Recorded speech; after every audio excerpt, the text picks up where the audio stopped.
All right, welcome everybody. It's another episode of Talking Sports with me, Chris Powers. Marnie's in the house. Of course, Jonathan's in the house, and we are here talking sports again on Pelican Sports TV, which is seen on Cox Cable in the New Orleans area and also 89% of the metro New Orleans area. Also Baton Rouge and Lafayette, plus Denham Springs and Morgan City as well. We are seen 5 times a week. We got great sponsors like TJ Ribs, Attorney Tony Clayton, and more. And we look forward to you every week talking about sports and what have you. And we've got a lot to talk about today. Let's talk first about LSU baseball, of course, winning the national championship. We talked about that last week. The whole show was dedicated for that. And I don't know if I've told you this story before, but let me tell you the dedication you have to be a champion year in and year out. And that's exactly what Nick Saban did. 2020 was their last national championship. They won it, and that was the COVID year, if you remember. And Bill O'Brien, who was the head coach and general manager of the Houston Texans, was let go and then was going to come over and be the offensive coordinator for the Alabama Crimson Tide. But at that national championship game, he was just an observer. He wasn't doing anything because his contract didn't start yet. So then after that, his contract did start after that game. But the week after the national championship, they all went back to Tuscaloosa, of course, before that, but they all met in Tuscaloosa exactly a week after their national championship game. And there was Nick Saban about to host a meeting, and Bill O'Brien's in there getting ready. They got two assistants there, and they were looking at their ring sizes. And Saban walks in the room and says, "What are you guys doing?" "We're getting our ring sizes, Coach. We want to see what our ring sizes are." He chewed them out big time. We're not here to talk about last week, and it was just a week ago. We're not here to talk about last week. We're here to talk about right now. What we're going to do for this year.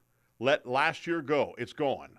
Don't talk about that ever in front of me. And Bill O'Brien said he's never seen that drive ever before. My point going is that that's exactly what Jay Johnson, not probably as crude as Nick Saban is, but that's the way Jay Johnson is. Jay's already working for next year. He has to keep up with the Joneses, to bring a 9th national championship to LSU and to compete. He doesn't want to be a loser. He didn't want to not make the College World Series next year. So he's got some transfers coming in, some big transfers coming in, and he has 11 players that are going out. A lot of people want to know what's going to happen for next year's roster. It's kind of still too early, but we can look at a couple of them and tell you right now who's in and who's out with the roster. And let's break the roster down right now of things that are happening. Catcher Cade Armorbide. I don't know if that's Aaron Beatty. Aaron Beatty, that's his name. He's a freshman, chance to be back, but LSU's got a big-time catcher coming in. We're going to talk about it in a moment. He is from Texas, and he skipped the MLB draft. He got out of the MLB draft so he could come to LSU. He took his name out of the MLB draft, and he's the number 1 catcher in the state of Texas. Chris Stanfield, he's a junior. Some say he may go to the majors. He may be drafted, and if he's drafted high enough, he may go to the majors. Or if not, he could be, back at center field or somewhere in the outfield position. I still think he needs to work on his bat, I mean, Jonathan, I know that he led LSU during the SEC play in batting average. He was number 1. But when postseason started and watching the way he bats, he's a very timid batter. It's like he would be nervous to get at the plate, and then every pitch would go by, he'd look at the dugout to see if that was okay. You know what I'm saying? Did you feel that same way about Chris Stanfield? I wouldn't say I thought he was timid, but, yeah, there was a reason he batted 9th for the most of the seasons for LSU, but I thought he did a great job for LSU. And what he did with the bases loaded towards the end of the postseason, it was truly special. He showed he had ice in his veins, didn't get the big hit. You saw what he could do defensively. Obviously, he has great speed. He can track a lot of balls to the gaps. But, yeah, I agree his bat was his weak point of his game. But I don't think that he'll have more leverage, if I'm being honest, next season, depending on how that goes. Yeah. You're right on a national championship. You had a great College World Series. The entire tournament, he played well. Flashed the leather out in center field. So, right now, he's got a lot of momentum building. He could make some money in the pros, depending on where he gets drafted. So, I would not be surprised at all if Chris Stanfield did go pro. Right. And so looks like, again, we don't know what's going to happen with him. Steve Milam, Monster Milam's got another year of eligibility, shortstop. He's going to come in, even though we've got a big shortstop coming in. So the question is, will they keep Milam at shortstop and move this guy that's coming in at second base? Don't know yet. Tanner Reeves, infielder. He is a redshirt junior, probably will come back at third base. Possibly. We got a big third baseman coming in, too. We'll tell you about that coming up. Number 6, Derek Corral, he's coming back. He's a freshman. He's going to be – a lot of people think he's going to be the center fielder next year. He's been playing left field. The only thing about him is he needs to build his arm strength up. But batting – and I told him that. I met him last Wednesday after we did the show. I saw him coming out of the restaurant with him and his mom and dad and the dog Bo. And I told him, I said, Ben, I'm going to tell you what, you've got a great bat. It looks like the ball is slow when it comes to you, that you could put it like a golfer anywhere at all. You could put it anywhere you want to. There's no doubt you're a perfect leadoff hitter. If I'm Jay Johnson, I don't move him off leadoff. This is a perfect leadoff hitter. He gets on base. He is a very good kid. He's a freshman. What do you think is going to be a sophomore and junior? Absolutely incredible. Jake Brown, he's going to come back. He's only a sophomore. He'll probably be the right fielder. Gavin Guidry, right-handed pitcher, he's a junior. He'll probably come back. William Schmidt, he's a freshman, right-handed pitcher. He'll be back. Michael Braswell III is gone at third base. He's a senior. His eligibility is done. Same thing with Josh Pearson, number 11, outfield. Mick Paul, number 13, outfielder. He is transferring out. He is gone. He's one of the 11 players so far that entered the transfer portal. Daniel Dickinson. You think Daniel Dickinson, John, is going to come back? You see him now in the cast. He broke his hand in the regional. Right. And he does have another year of eligibility at second base. Do you think he comes back? No, unfortunately, I do not, because he did really play a really great second base for LSU, as well as provided some power at that position. But I do think he's moving on. Also, Ethan Fry. What are your thoughts about Ethan Fry, the designated hitter? He also plays outfield. If he leaves, there could be a hole in the outfield spot. Do you think that he comes back? I think Ethan Fry comes back, works himself to a first base position next year. It's going to be a huge bat for LSU. Coach Jay Johnson needs to rely on him. A lot of big at-bats this postseason. Strong kid, great frame, hit the ball hard, and work back from injuries. He's not done yet. He has more to prove for LSU. I think he'll be the first baseman next season. All right, Mickey Ryan, number 17, an infielder. He's gone. He's transferring out. Same thing with David Hogg III, or the second, rather. He's transferring out. He's another infielder. He was a freshman. Kaysen Evans, a lot of people think he's going to be the Friday night starter. Right-handed pitcher, of course. He's only a freshman. He'll be back next year. A lot of people think he will be the starter. Jared Jones, definitely going to Major League Baseball. Would you agree? He's a junior. Oh, yeah. A lot of people cheering on him that his last at bat. He's definitely gone. I hate Hernandez is gone, the catcher, Luis Hernandez. I think one of the best hitting catchers in the nation. Yeah. He's gone. His eligibility is done. Anthony Ionson's going to be gone. He's going to be drafted. Cade Woods. Cade Woods hit the transfer portal in the regionals. Right. So he's gone. Zach Cohen will be back. He's a junior. I believe Zach will be back. Yeah. I think he'll be back. Yeah. Jade Newt, same thing with him. He's a redshirt sophomore. Blaze Priester, redshirt junior. He's a catcher. He'll probably be back. Cooper Williams, left-handed pitcher, freshman. He'll be back. Yep. Edward Yaman, the fourth, catcher and first base. There's word that he's going to be back. Cade Anderson, obviously, could be the number one player in the draft, at least top 5. He's gone.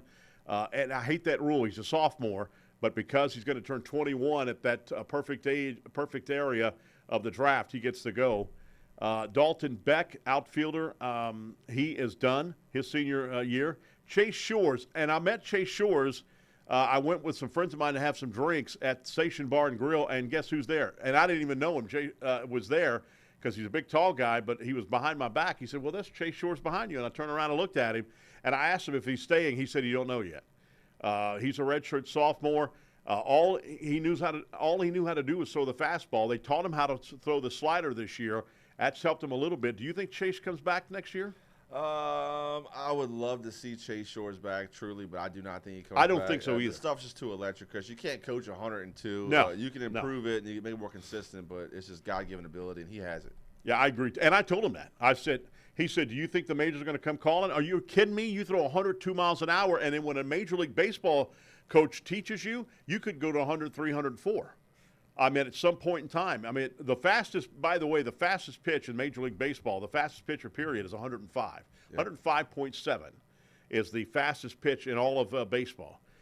Jacob Mayers, a right-handed pitcher, junior, he should be back. Ryan Costello is not. He is a freshman first baseman. He is transferring out. He's one of the 11 transferring out. Chandler Dorsey, he is a junior right-handed pitcher, should be back next year. DJ Primo is also a redshirt sophomore. He'll be a junior next year. He should be back. Connor Benge, a right-handed pitcher. He should be back. Ashton Larson hit the transfer portal yesterday. Were you shocked by that? I was disappointed in it, Chris. Not shocked. Really, it was tough to scratch in right field with Josh Pearson and Jake Brown out there. So yeah, I did like Ashton Larson as a freshman. He played valuable play games, innings, and at bats for LSU. So tough to see him go, but wish him the best. Yeah, I mean, he could have been the starting left fielder if they move Correll to center field and Jake Brown at right field. Devin Sharon, a right-handed pitcher, will be back. He's a sophomore. John Pearson, obviously, he's a freshman. He's just coming in. He plays third base and plays outfield. Maverick Rizzi, right-handed pitcher, will be back. He was a freshman. Dylan Thompson, infield and right-handed pitcher, basically. He'll be back. He's a redshirt freshman. Grant Fontenot, redshirt junior. I think Grant will come back. Connor Ware, left-handed pitcher, will be back as well. He is a junior. What you say on Connor Ware? You think he'll be back? Yeah, I do think he'll be back, Chris.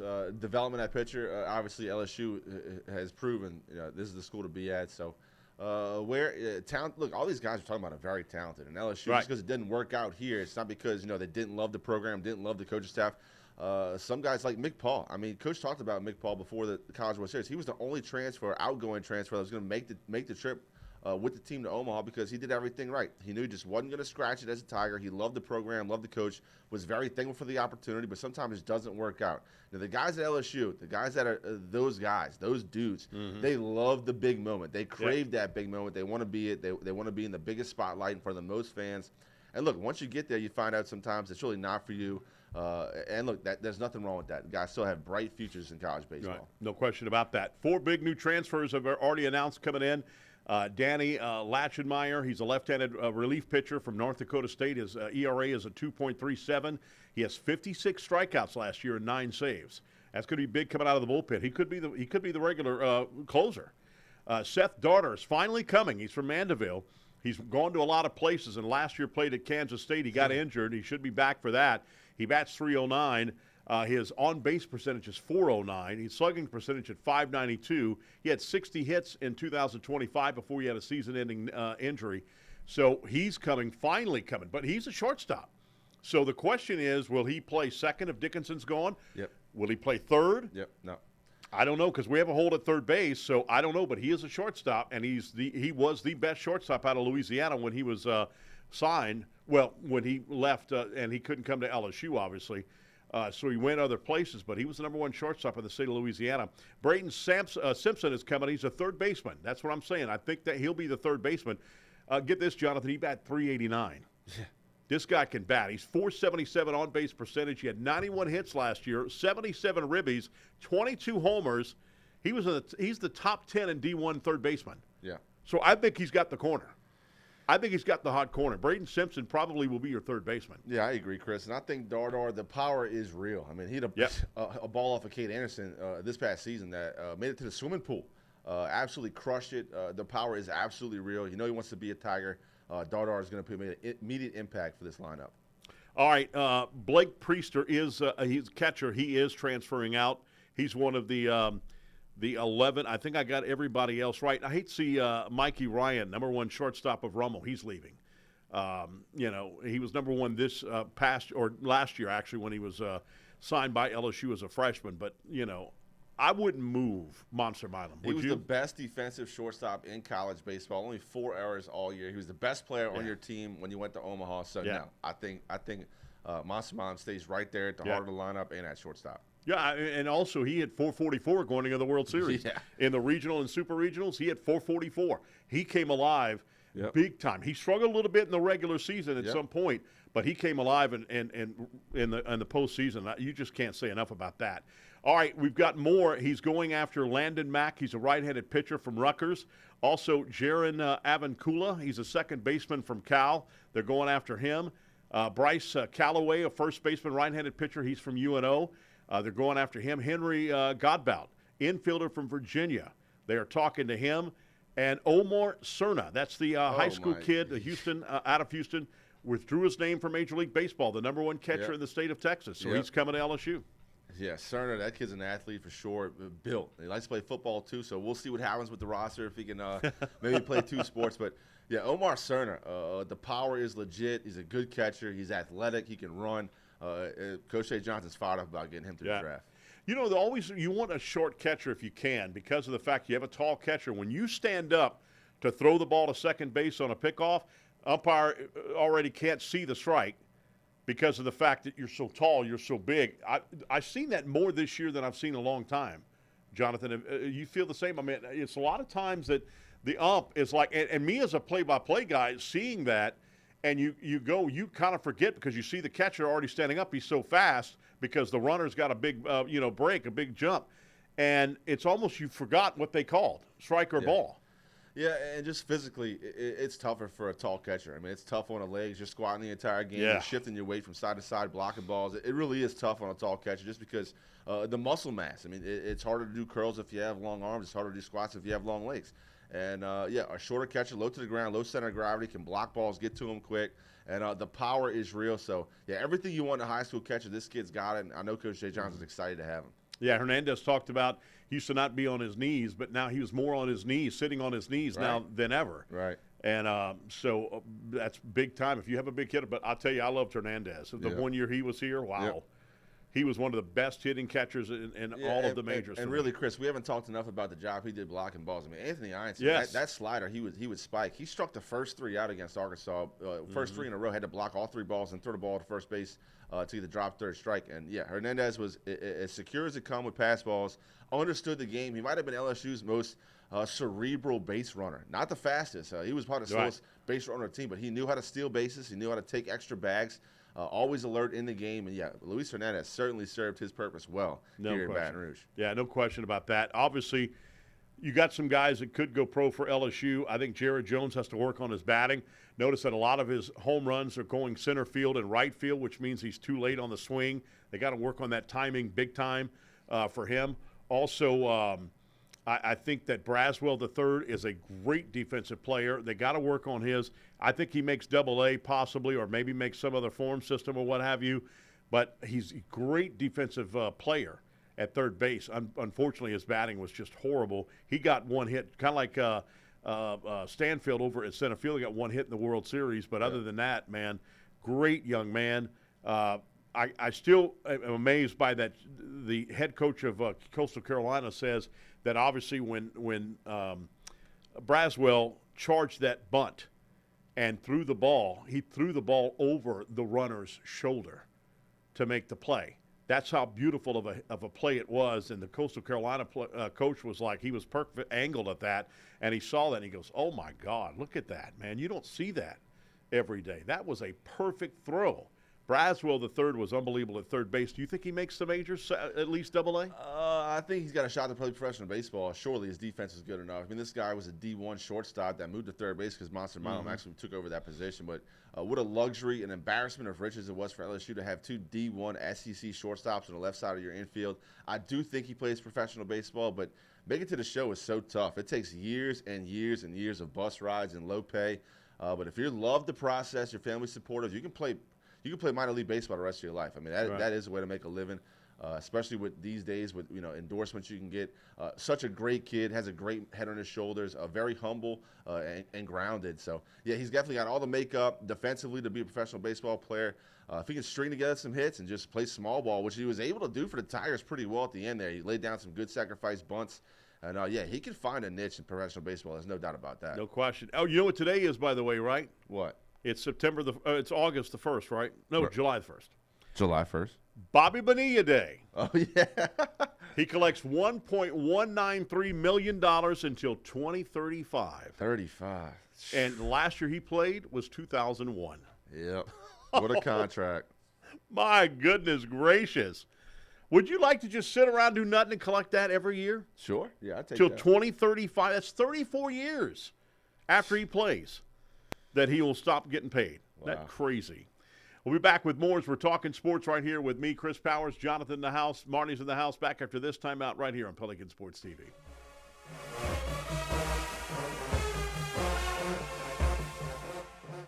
We're a nation of hardworking Americans, and businesses will always be the lifeline of this great country. As a business owner, you understand the importance of your reputation.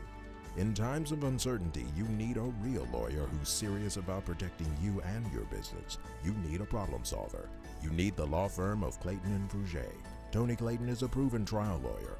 He'll defend you and your business to the fullest extent of the law. Protect your investment and call the law firm of Clayton and Fouget today. Live and play on the fairway at Greystone Golf and Country Club, a serene, challenging golf destination located in Denham Springs.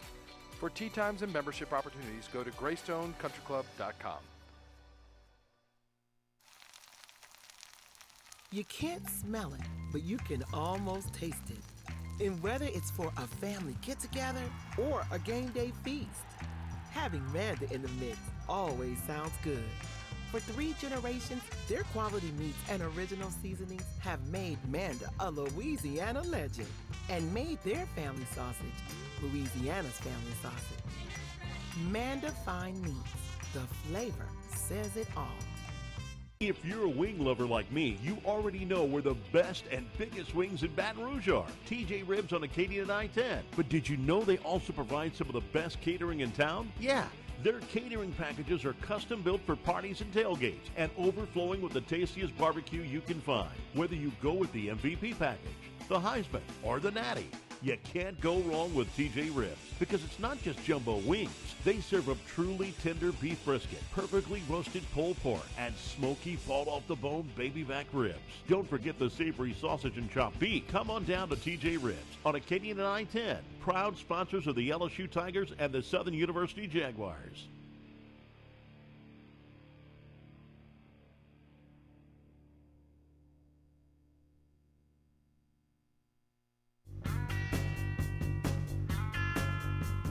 All right, welcome back, everybody. Talking sports with me, Chris Powers. You know, I'll talk about the WNBA and Caitlin Clark here because I think this is weird. And, Jonathan, I don't know if you watched the game or not. I've watched some games sometimes. The WNBA commissioner is Kathy Engelbert. Now, remember that name, and I say that because I'm wondering if she's sabotaging this WNBA. Now, I know she's not. But it sure sounds like if she's not, she's the dumbest person in the world. Because you got a cash cow in Caitlin Clark. There's no question about it. Caitlin Clark has missed 6 games this year. At Iowa, she missed 0. In all of her 4 years, she missed no games in Iowa. They're beating her up this much. Absolutely crazy. Clark got poked in the eye, we know that a few games ago, by J.C. Sheldon. Okay? And then during that play, she still got close, and she was laughing about it. Got close to Caitlin Clark. Clark pushed her away a little bit, and Marina Mabrey pushed her down. Hit her hard as the Indiana Fever played the Connecticut Sun. None of those players got suspended, or none of those players got ejected. Not one. Not one. And these were 2 white players. There was nothing racial here. It was 2 white players. However, when Fever's Sophia Cunningham got revenge later down in the 4th quarter, she got ejected. She grabbed Shelton and threw her down. She got ejected. Unbelievable. Caitlin Clark was not happy about that at all. And Caitlin Clark said, I'll tell you this, if they suspend her, I'm done. I'm done. I will not play in the WNBA. I'll go play somewhere else. She's making a very minimal salary because she's a rookie and making buku money with endorsements. I don't have to play this. I mean, if Kathy Engelbert can't see this, are you stupid? You must be the dumbest person in the world. How in the hell did you get to be a commissioner? Who assigned you to be a commissioner? Did somebody vote you in? Well, if they did, they need to vote your ass out now because you're dumb as a fence post. Absolutely unbelievable. I'm not saying to cheat for Caitlin Clark. I'm not saying that at all. But what I'm saying is you got to give her the benefit of the doubt, and you've got to be able to tell the refs they got to start looking at this because they're not doing it right now. They're not calling any flagrant fouls at all on people that knock Caitlin Clark down. I meant hard fouls too. Illegal picks, part of the game. You get fouled. Sometimes it's flagrant. Yes, it should be. But I'm talking about poking the eye and the players laughing about it. They hate her so much, but the problem is that the WNBA players Be competitive as you want, but stop being stupid because nobody watched you until Caitlin Clark got there. Not a soul watched you. Not a soul bought any merchandise for you. And let me tell you this right now. You want me to show you the proof? So, Jonathan, I come up with proof.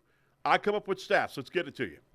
Merchandise sales since Caitlin Clark has been in the league, up plus 601%. All-Star votes plus 538%. Social media views up 436.2%. WNBA League Pass subscriptions, which they get it like the NFL Pass, up 366%. WNBA draft viewers up 327%. Sellouts, 242% more sellouts than Caitlin Clark got on here than before she got on. Overall attendance is up by 54%. So does that sound to you that she has a pretty good influence in the WNBA, Jonathan? Yeah, it sounds like she certainly moves the needle, Chris. And Sophia Cunningham, I had never heard of this girl before she had gotten her revenge for Caitlin Clark. It went obviously super viral overnight. Everybody was saying, oh, finally somebody's standing up for Caitlin Clark. You showed me a clip, maybe ever, of Michael Jordan getting slammed on the ground. I think he get poked in the eye, and it'd just be cool and say, oh, he flopped. Yep. Okay, look, flopping is part of basketball now. LeBron James was the best player in the league for about 10 years, and he did it, 6 times a game. It's part of the culture. It's part of the game. You're trying to get the foul shots. You saw the MVP, PSG from the Oklahoma City Thunder. I mean, the way he gets fouls is like nobody else has ever played this game before. The way he gets his arms, gets that shot up. It's just part of the game. You're trying to get foul shots. So I don't think that Caitlin Clark is an air quote around flopper, but I do think she lets the refs know when she does get fouled. Yeah. And, the cash cow, without a doubt, if anybody denies that, you're either not really paying attention or you're a racist because she's white. And I don't feel ashamed of saying that because, a lot of the hate she gets is because she's a competitive, heterosexual white woman and who's very confident. And that really doesn't jive the WNBA for whatever reason. You mentioned the numbers. All of these women are now getting more money, getting paid more money on TV contracts alone because of Caitlin Clark. So, do you think that you should crown her and, say that she's the, the basketball god of WNBA? No, she still has to go out there and prove it and win a championship before we can start talking about her being a GOAT. But I promise you it's on her way. She's already had, the 4th most triple-doubles in WNBA history. She's only played, 55 games. It's unbelievable what she can do on the court. She shoots like no other woman we've ever seen before, pulling off from the logo with ease.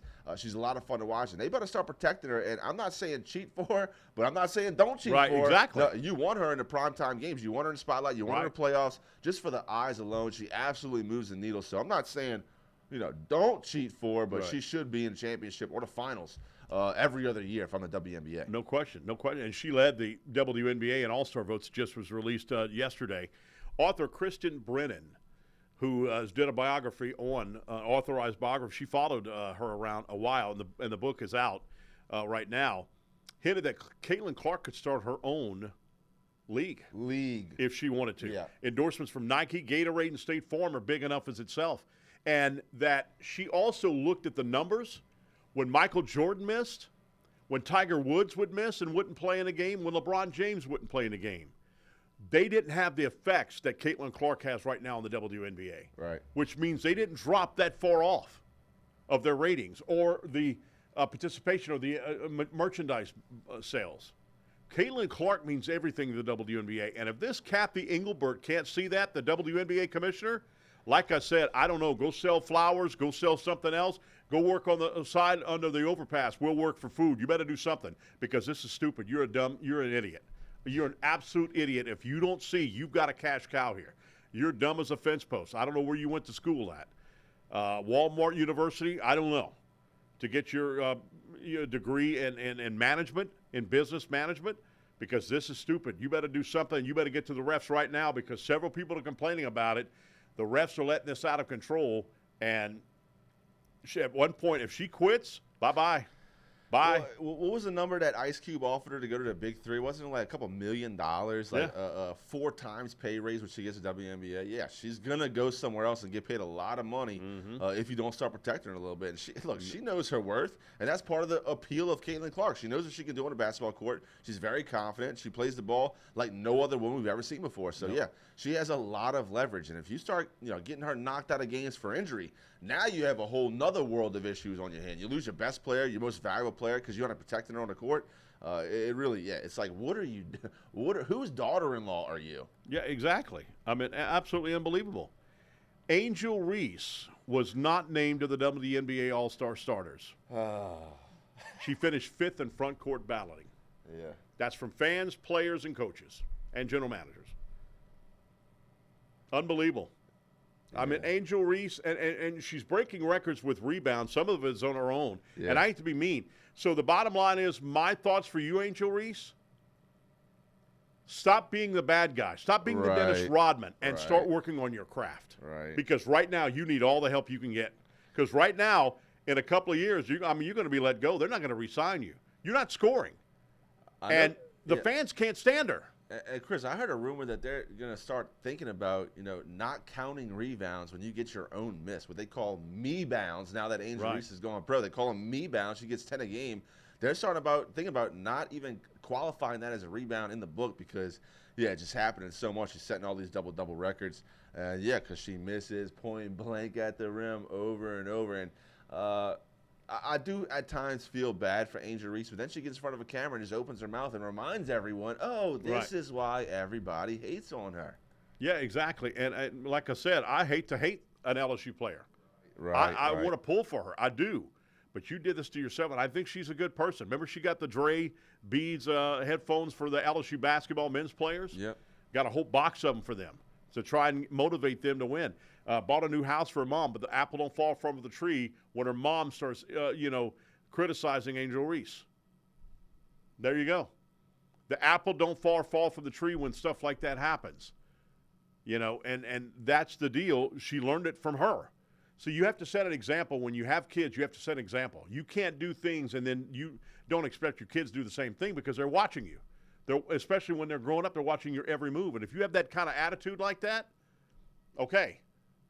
All right, you got the same attitude. Like, for instance, the situation with the young man who stabbed the kid at the high school track in Texas.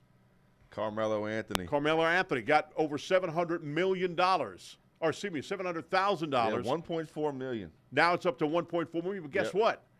I don't know if this is true or not, but word is that GoFundMe is sending that money back to the people because of the fact they find fraud here. Yep. Because she bought cars, houses, and she comes crying on the air and crying, and, oh, no, we didn't do that. We didn't get none of that. Come on, nobody wants to listen to you anymore. Yep. That's disgusting. Send more money. That's disgusting. I mean, they sent all the money. All the people felt bad, and they sent her the money, and she used it for other things. Now she wants a prosecuting attorney. A state defender, a public defender is what I wanted to say, a public defender, because they don't have any money left. And isn't that unbelievable? And so, therefore, the video comes out, and guess what?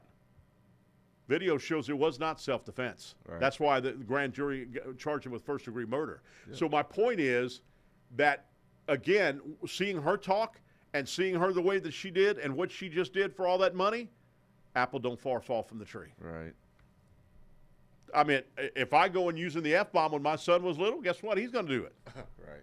My son grew up. I taught him to have yes, ma'am. Open the door for people, especially the elders.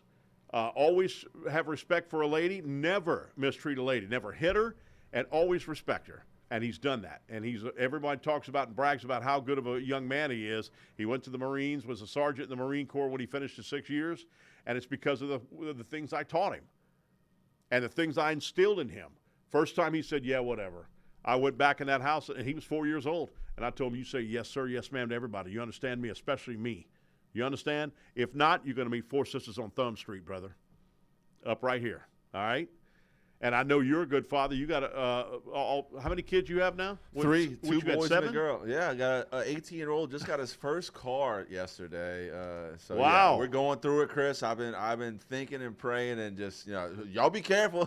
Watch out for that Jeep, gray Jeep, headlights on the top. So yeah, watch out for him coming. Yeah, just remind him. I told my son, don't let anybody drive your vehicle because obviously with insurance today, it's not going to cover everybody. Right. What did he do? No, he let his sister drive. He let his and he had a dent in the bottom of the floor of the door. And I said, if you didn't do it, you let somebody else drive your vehicle, and they did. And stuff like that. But it was great. I know you had to be proud when he got his car. Yeah, and it was, a coming of age moment. I was 18 when I had him, so I've come a long way, and so is he. We kind of grew up together. So, yeah, I have an 18-year-old, a 10-year-old, and a 1.5-year-old. So I'll spread them out pretty good. I'm going to be a father for most of my life. Hopefully, God willing, I get to see my grandkids one day. But, yeah, it's been a blessing, Chris. Obviously, what you put into it is what you get out of it. And kids understand. Just like you said, they watch everything you do. They talk like you. They believe the same things you do. So, most of this behavior is learned. And unfortunately, a lot of these parents, very selfish and care about themselves more than their kids. So it certainly shows when those kids grow up to be parents. And God bless you. You had an opportunity to you take them on to these tournaments and what have you, spend all that kind of money. Like I said, I was a 3-year MVP in my league. Yeah. And if we had to spend the money that you're spending now, my dad would have never let me play the game. Ever. Yeah. That's incredible. By the way, when I saw Curiel and his mom and his dad and Bo coming out of the it was our moms right there by the Drew Brees deal. Yeah. When they were coming out, and I was passing by and I said hello to them, and Curiel shook my hand. And I said, thank you, Dad, for being a super dad, for building that batting cage in your backyard to teach your sons how to play. You're a super dad. And he shook my hand. He asked me my name, and I told him, I said, man, I wish there were more dads like you. Yep. That's unbelievable, man. It was great meeting them. I felt happy meeting them and all that stuff. And it was great. That was all Wednesday, just before their big championship celebration at Alec Stadium. Right. So that was great to see that. All right, when we come back, we're talking college football next as we continue to talk sports with me, Chris Powers, and Jonathan. Martin's in the house, all right here on Pelican Sports TV.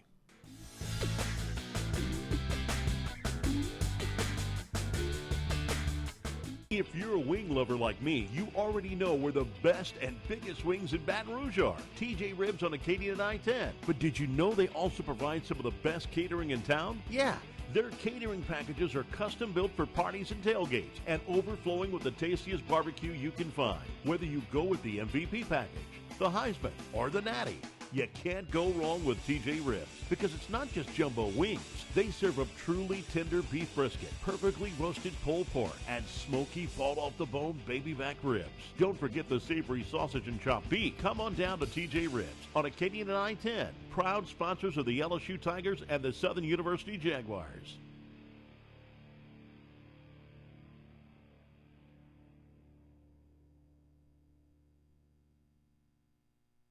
We're a nation of hardworking Americans, and businesses will always be the lifeline of this great country. As a business owner, you understand the importance of your reputation. In times of uncertainty, you need a real lawyer who's serious about protecting you and your business. You need a problem solver. You need the law firm of Clayton and Fouger. Tony Clayton is a proven trial lawyer. He'll defend you and your business to the fullest extent of the law. Protect your investment and call the law firm of Clayton and Fouger today. You can't smell it, but you can almost taste it. And whether it's for a family get-together or a game day feast, having Manda in the mix always sounds good.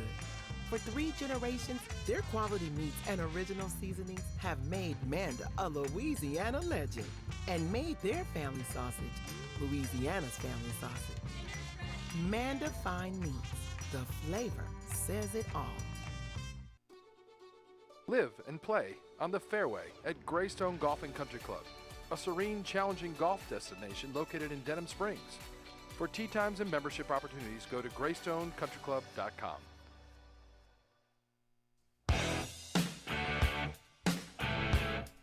All right, some of the college football preseason polls are already out. We're in the 1st of July. Some of them came out, last month in the month of June. ESPN Power Rankings has LSU at number 8. Right ahead of them, Clemson at number 7. They said Nussmeier will be huge, but offensive line, defensive line, as well as the whole defense. Baker's second year, how will he be? ESPN's preseason poll is a little different than the power rankings. ESPN preseason poll has LSU at number 12. Has the Tigers winning 8 games this year. Jonathan, I think that's way too low for me. Yeah, I think that's really low considering Garrett Nussmeier's coming back. The guy waited his turn. Just went to Manning Passing Academy. It was pretty cool at the end. They had all quarterbacks, like 45 quarterbacks, standing at the 30-yard line. They set up a basketball goal at the back line of the end zone. So it's a 40-yard throw, and everybody's trying, everybody's missing. And Todd McShay told this story, and he saw Garrett Nussmeier kind of walking around, and he was asked, "Oh, did you go? Well, go ahead in front of me. Go ahead in front of me." So he wanted to be last, and he saw guys taking a line at this throw. So what does Garrett Nussmeier do? Steps up and absolutely drains it. 1 of 45 to make it. Guys got confidence out of this world. His dad's now calling plays for the Saints. It just feels like this is Garrett Nussmeier's time, and he's going to be the top quarterback in the SEC, in my opinion, and he's going to really drive this car for LSU. Defense just has to be good enough. This LSU offense is going to be explosive. They have weapons on every level. I think the offensive line will be pieced together well enough to give him some time. He's a very smart quarterback. And Joe Sloan, I think this is going to be the year Coach Brian Kelly finally gives him the reins of the offense, really lets him get creative in that red zone area. Most importantly, LSU is going to score some points. So I think, in my opinion, they will be able to get after the quarterback. They will have some very talented pass rushers. So defense has to get the ball back to the offense either by punt or turnover. But I do think LSU wins 10 regular season games and makes it to the playoffs this season. So 10-2? 10-2. All right. Apple on Sports got him at number 7. Lindy's. I remember getting Lindy's as a kid, as a teenager. Always getting Lindy's for the NFL and the college preview year. They got LSU at number 5 in the nation. Last year, LSU started their preseason practice August the 1st. Their fall camp was August the 1st. Should be close to that. Last year's USC game was September the 1st. So exactly, they did it 20 days before the start of the school season, the first days of class, and 30 days before the start of the season. So if you're looking at August 30th as their first game against Clemson. So you're looking at anywhere from July 29th to 31st. The 31st is on a Thursday. I would be willing to bet it probably will be maybe on that 31st or could be on the 28th because, again, if you're going to start on August 30th, that July 29th through 30th looks like they'll start at some point at that time, and they'll start practicing. And that's not far away, thank goodness, because to me, now, time flies so fast. But to me, Jonathan, from the end of football season, I'm talking about Super Bowl, all the way to the start of season, to me is the longest period of the year.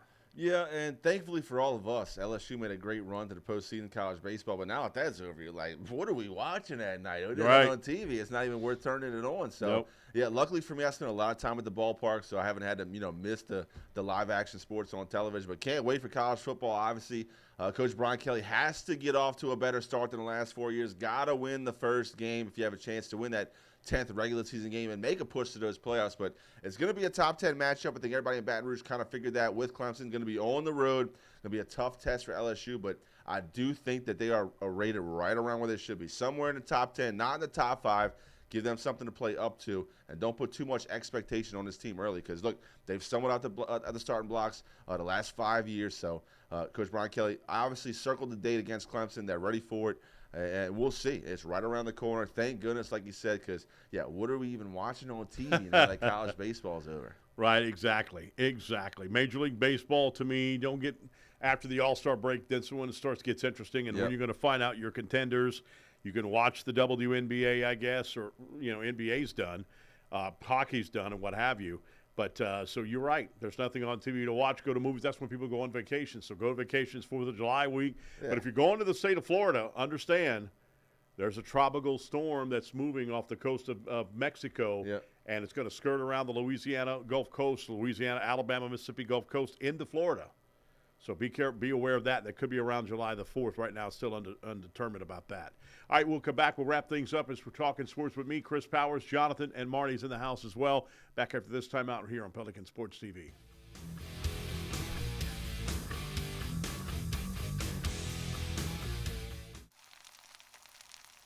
You can't smell it, but you can almost taste it. And whether it's for a family get-together or a game day feast, having Manda in the mix always sounds good. For 3 generations, their quality meats and original seasonings have made Manda a Louisiana legend and made their family sausage Louisiana's family sausage. Manda Fine Meats. The flavor says it all. We're a nation of hardworking Americans, and businesses will always be the lifeline of this great country.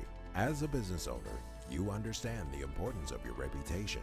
In times of uncertainty, you need a real lawyer who's serious about protecting you and your business. You need a problem solver. You need the law firm of Clayton and Fouget. Tony Clayton is a proven trial lawyer. He'll defend you and your business to the fullest extent of the law. Protect your investment and call the law firm of Clayton and Fouget today. Live and play on the fairway at Greystone Golf and Country Club, a serene, challenging golf destination located in Denham Springs. For tee times and membership opportunities, go to GreystoneCountryClub.com. If you're a wing lover like me, you already know where the best and biggest wings in Baton Rouge are. TJ Ribs on Acadia and I-10. But did you know they also provide some of the best catering in town? Yeah. Their catering packages are custom built for parties and tailgates and overflowing with the tastiest barbecue you can find. Whether you go with the MVP package, the Heisman, or the Natty, you can't go wrong with TJ Ribs because it's not just jumbo wings. They serve up truly tender beef brisket, perfectly roasted pulled pork, and smoky fall off the bone baby back ribs. Don't forget the savory sausage and chopped beef. Come on down to TJ Ribs on Acadian and I-10. Proud sponsors of the LSU Tigers and the Southern University Jaguars.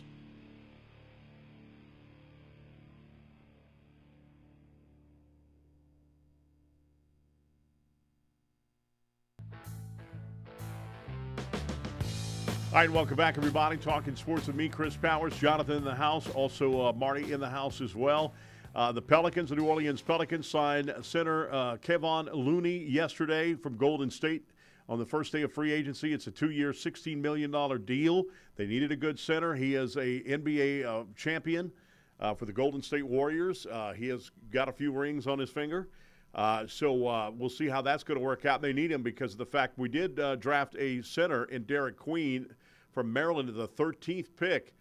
They traded with Atlanta on that pick, but they gave up a 26th pick. Everybody's kind of like scratching their head over that, kind of like, what the hell did you do? I mean, you don't know how good you're going to be, and that 26th pick could be it's going to be a lottery pick possibly, and you just gave it up, gave it away to Atlanta, and the Atlanta general manager was just left New Orleans. So with that, ESPN gives New Orleans an F in the draft grade. The first one they got was Oklahoma's guard, Jeremiah Fears. Number 7, he's a good ball handler.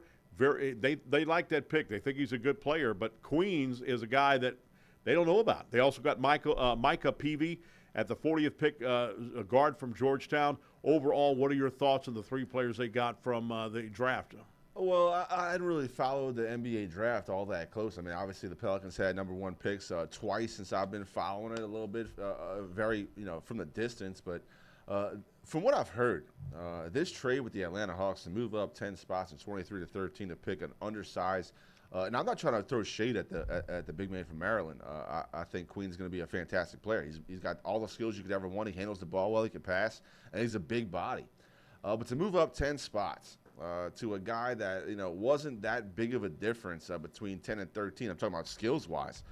For an unprotected 26 pick, you got to figure the Pelicans are going to be at the bottom 6, 7, 8 in the league. So this has a chance to be the number 1 overall pick, and it's now unprotected to move up 10 spots. So all the talking heads, the pundits, were just, like you said, scratching their head.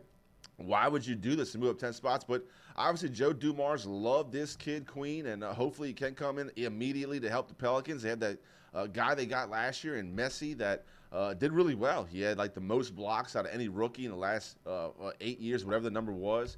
But yeah, you trade away C.J. McCollum. You hopefully get your guard back from last year.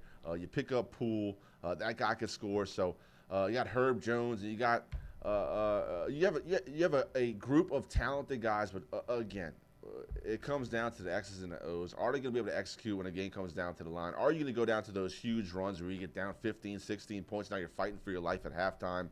We'll see. In my opinion, I did not understand trading up 10 picks. So, Chris, I have to agree. I'll give it like a D-. We'll see what the players develop into. Now, if Queen comes in, he lights the world up, makes the All-Star team as a rookie. Now everybody's like, oh, okay, that made sense. We have to see him do it on the court first. No question about that. And the good news also, more good news coming out of Pelicans. Well, I'll say more good news. I mean, who knows? But again, I trust Joe Dumars. I don't know if he's going to get the first time around this year, but he's going to eventually build a winner there. Champion winner? I don't know. He's done it in the past. I don't know. We'll see. Pelicans announcers Joe Myers and Antonio Daniels got re-signed yesterday to continue to be the broadcasters. And I don't know about you, John, but I think Joel Myers is the best play-by-play guy. Yeah, Joel really does do a good job. Antonio Daniels, he has a lot of insight. Obviously, he played in the city. He knows NBA basketball. Something about his voice or his delivery, it's hard for me to take him as an authority, but I really do like Joel Myers. He does a great job for the Pelicans. We're privileged to get to watch him. Yeah, no question about that. Also, so I like that. Like I said, Joe Myers can do NFL because he do Saints preseason. Used to be for the Lakers. Yep. And moved down here. And he lives down here when the season's starting, but I think he still lives in California in the off season. But he says he loves New Orleans. He and his wife love walking through New Orleans, walking at their apartment, which is somewhere in the CBD. So the warehouse district, I think, or something like that. So that's good. I'm glad he does that. I'm glad he likes that. And like I said, I'm glad he's here for New Orleans. No question about that. Ed Ogeron. Show the picture. Ed Ogeron at a wedding in New Orleans this past weekend. There he is. Look, the guy's in good shape. Congratulations.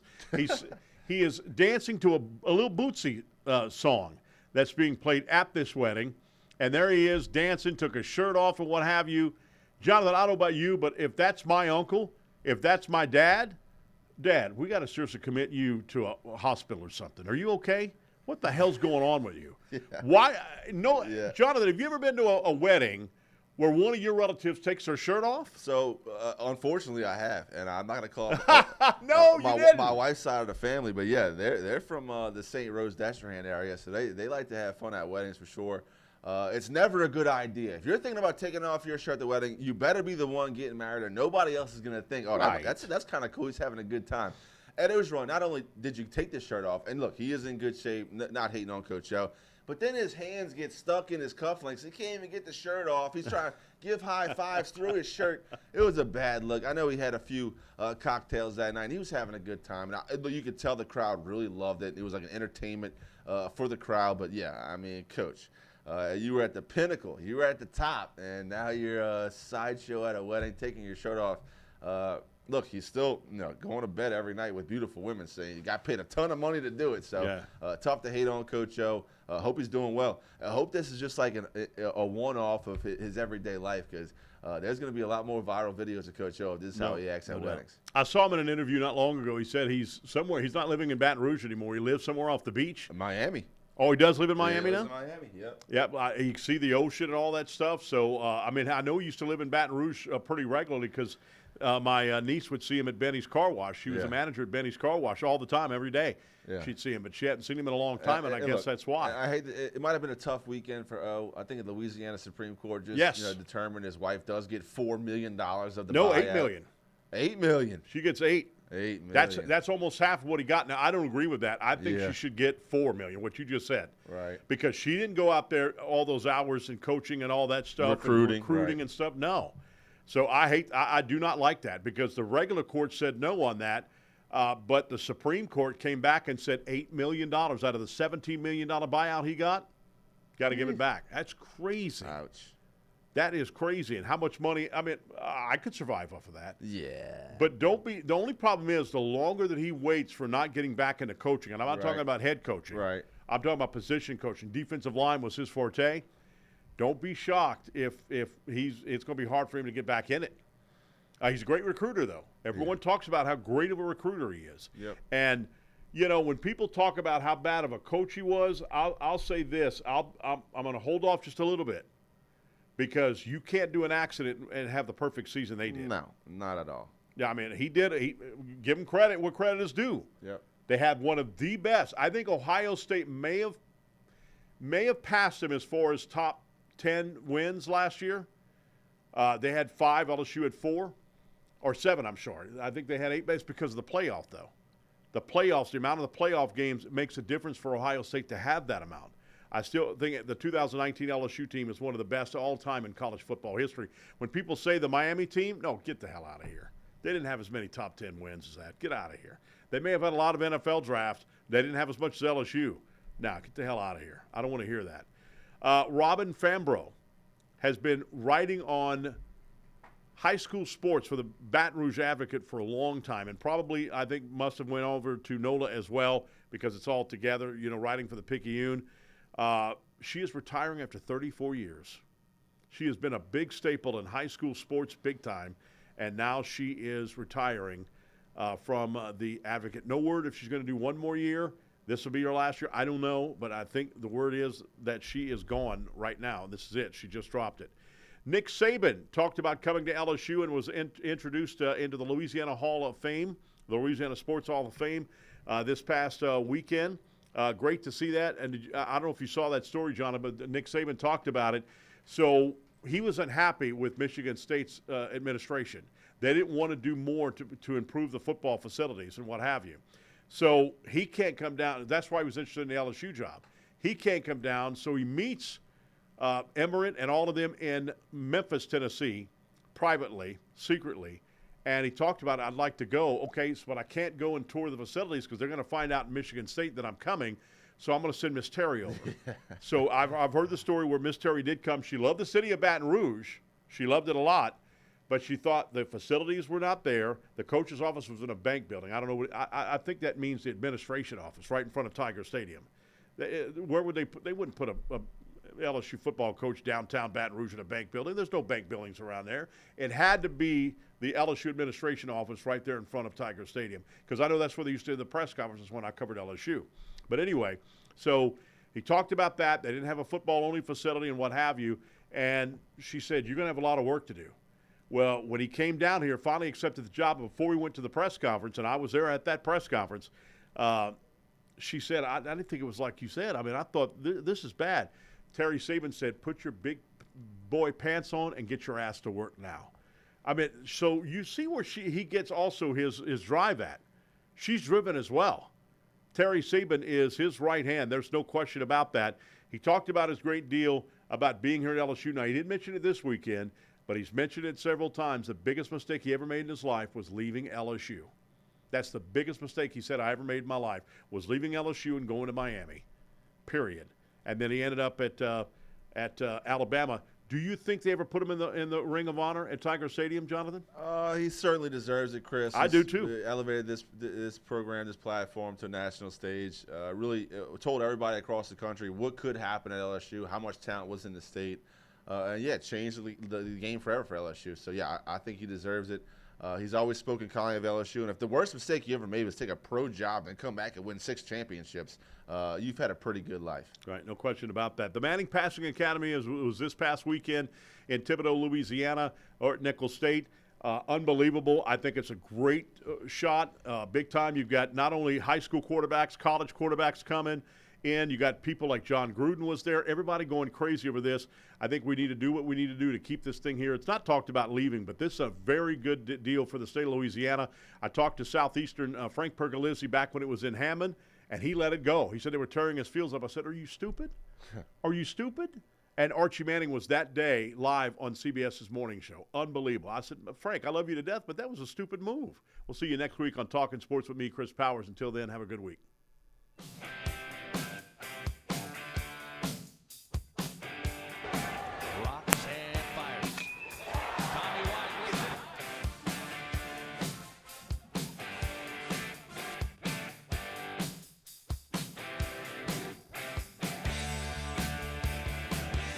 Johnson hits the